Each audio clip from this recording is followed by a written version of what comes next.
So, for the state of Wisconsin, there are different rules, different requirements, different expectations as it relates to commercial real estate, right? And what I would say is always do your personal due diligence and understand what your finances are. A lot of people don't understand what their finances are and they dream big.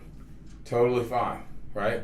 But the thing is, if you don't set yourself up for success, then you set yourself up for failure. So you always want to think about different things, right? Different things that would affect the buying and selling process of a commercial property. And a lot of times we don't understand the benefit of thinking about those different things. Just to give you an example, right? So we have two apartment buildings that are side by side. They're both 8-unit apartment buildings. They're both priced at $860,000, and one of them has a vacant unit, right? One of them has a vacant unit, and it can be filled. The only thing is, the property management company sucks, and the owner is just at his wit's end, essentially, and he's ready to let go. The other one is 100% occupied, right? So all 8 units are filled, and he has tremendous property management company, and the property is immaculate. Okay, so these are two different type of people scenarios. So are you a problem solver, or are you the type of person that rather pay for it and get what he's paying for? So in commercial real estate, you have to think about the two, right? You have to think about, can I get in and can I make a change? Can I make an adjustment to where it'll eventually turn the property around? I increase the ARV. I look at the different expenditures, I make adjustments. I look at the CapEx budget. I go in and I do a rehab on these 8 apartments, and I can actually get this property for about $60,000 less, $60,000 to $70,000 less, versus the apartment building that's completely occupied. It's got superb rent. The rent is already up to market. It's had multiple upgrades throughout the year. Which one, right, would you prefer to have?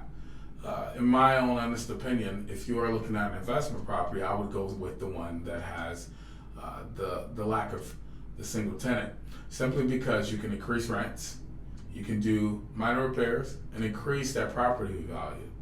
And if you do it quick enough, you can actually make a nice amount of money in a short amount of time, right? And that's the way I look at it. You could go with the property that already has the superb property management. It's got all the upgrades that anybody could want, but there is no room for negotiation there, right? The property is priced to sell, versus the other one where the property is priced but not necessarily to sell. So yeah, just something to kind of consider and think about. And even in any other deals, right? So this is just multifamily because this is what my focus is. But in other deals too, you can also think about the same thing. You know, would you rather go with the property that is completely rehabbed? It's got immaculate floors. They added a bathroom. All the rooms have been completely refinished. It's got a beautiful island in the kitchen, and it's priced at, I don't know, let's say $465,000. And then you got another house down the road that's priced at $400,000 that don't have all the upgrades. It's got the same amount of bedrooms, same amount of bathrooms, and honestly, you can put money into it and make out like a fat rat. The type of person I am, I would go with that one, so long as it's structurally sound. And increase my property value paying less. You might come out better that way than you would if you was to buy a property that's already ready to go, because we all know how properties are when we move into them.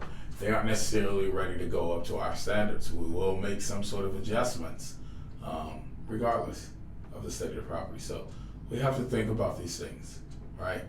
We have to really consider these things and go through them and determine if it makes sense to buy the property that's already ready to go, or the property that might need a little bit of work.